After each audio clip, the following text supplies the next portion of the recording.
کلبھوشن یادو مظلوم ہے یار، زیادتی ہوئی ہے اس کے ساتھ، کیونکہ معاملہ یہ ہے کہ غریب بچپن سے بھارتی فلمیں دیکھتا بڑا ہوا. اب اس نے دیکھا کہ جناب بھارتی فوج مردانگی کے جھنڈے گاڑ رہی ہے، را کے ایجنٹ پاکستان آ کے کارروائی کر رہے ہیں، صحیح سلامت واپس بھی جا رہے ہیں. بڑا ہوا تو اس کو بھی شوق ہوا، اس نے کہا امی میں بھی جاسوسی کروں گا. لیکن غریب کو کسی نے یہ نہیں بتایا کہ بھائی بالی ووڈ میں تو نہیں، حقیقت میں ISI نام کی ایک چیز ہوتی ہے کہ جس کا نام سن کر را کی بھی ٹانگیں کانپ جاتی ہیں.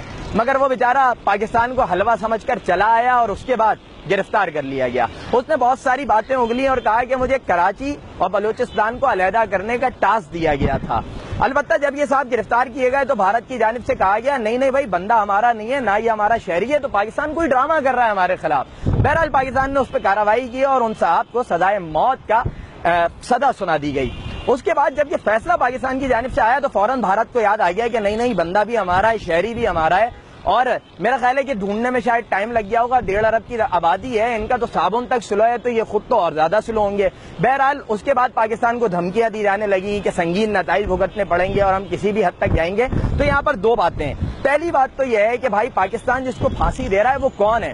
وہ ایک مجرم ہے. جبکہ بھارت کا اپنا مکرو چہرہ یہ ہے کہ بھارت کی جانب سے ان کے تاملز ہوں، نکسلز ہوں یا سکھ ہوں، بے گناہوں کو اور نہتوں کو ہزاروں کی تعداد میں مارا گیا ہے. دوسری جانب آپ دیکھیں تو کشمیر میں بھارت جبری طور پر موجود ہے اور مظلوم کشمیریوں کو بے درخت قتل کر رہا ہے. لیکن ہم ایک مجرم کو پھانسی دینے جا رہے ہیں تو جناب اس کے اوپر واویلا مچایا جا رہا ہے اور ہمیں دھمکیاں دی جا رہی ہیں. اب آتے ہیں میرے بھائی آپ کی دھمکیوں پر. تو دیکھو، لڑنا ہم چاہتے نہیں ہیں مگر لڑنے سے ہم ڈرتے بھی نہیں ہیں.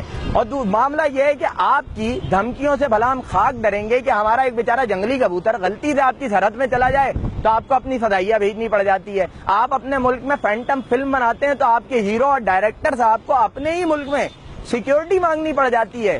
تو میرے بھائی ہم نے تو سنا تھا کہ اپنی گلی میں تو کتا بھی شیر ہوتا ہے. بہرحال آپ اس 20 کروڑ شیر دل قوم کا مقابلہ کیا خاک کریں گے؟ آپ کا باپ بھی نہیں کر سکتا. دوسری بات جو یہ ہے، کسی بھی حد تک آپ جائیں گے تو انشاءاللہ اس کلبھوشن یادو کو تو پاکستان پھانسی دے گا اور اس جیسوں کو چن کر پھانسی دے گا. اور جہاں تک سنگین نتائج کی بات ہے کہ اگر آپ نے پاکستان کو میلی آنکھ سے بھی دیکھا نا تو پاکستان کی جانب سے ہندوستان کو ملک سے شمشان گھاٹ میں بدلنے میں زیادہ وقت نہیں لگے گا. کیونکہ یاد رکھو یہ پاکستان ہے، ہماری جان ہے. لہذا بیٹے اوقات میں رہا کرو اور بھاشن ذرا کم دیا کرو.